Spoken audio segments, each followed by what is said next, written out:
Kami dari tim Joko Widodo dan Yusuf Kala perlu untuk meng-highlight soal kontroversi perdebatan terkait dengan iklan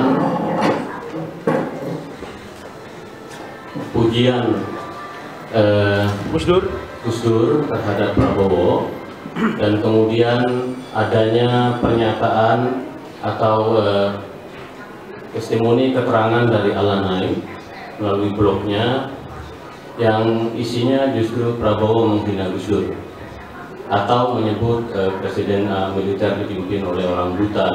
Teman-teman orang kasih tahu lah. Nah, ini menimbulkan kontroversi di tengah-tengah masyarakat. Oleh karena itu kami ingin memberikan pernyataan yang poinnya adalah meminta agar kita menghentikan politisasi almarhum Gus Dur. Ada 4 alasan. Alasan yang pertama, Gus Dur adalah sosok humanis yang konsisten pada penegakan HAM.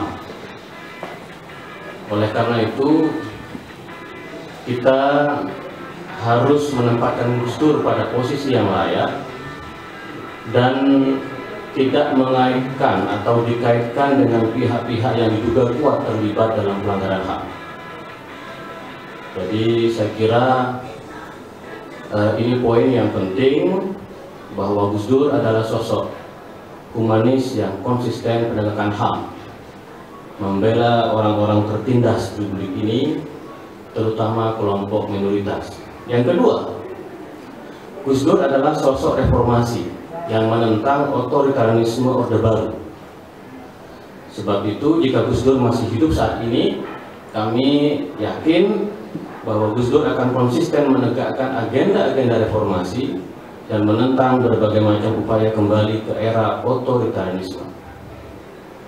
Jadi saya kira jika ada pihak-pihak yang masih dekat dengan Orde Baru dan mengklaim Gus Dur adalah bagian dari dirinya, saya kira ini kontradiksi interminis, karena Gus Dur adalah sosok reformasi yang menentang otoritarianisme. Yang ketiga, ini poin penting, secara pribadi Gus Dur adalah sosok yang menghargai semua pihak, baik kawan maupun lawan.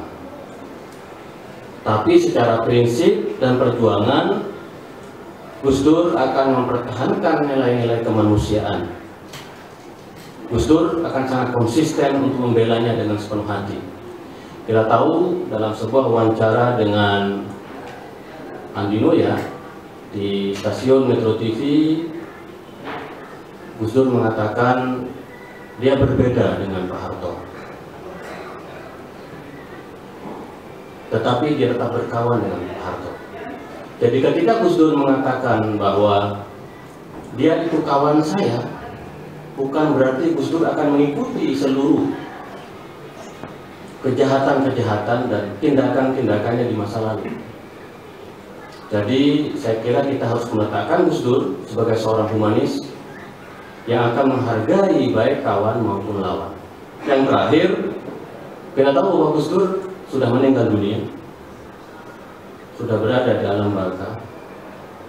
Beliau presiden keempat, guru bangsa, mantan ketua umum Nahdlatul Ulama yang berjasa besar dalam memperjuangkan nilai-nilai kemanusiaan dan kebangsaan. Mari kita posisikan Gus Dur sebagai tokoh besar dan mendoakan beliau agar ditempatkan di surga. Kita mestinya tidak mempolitisasi Gus Dur hanya untuk kepentingan politik sesaat.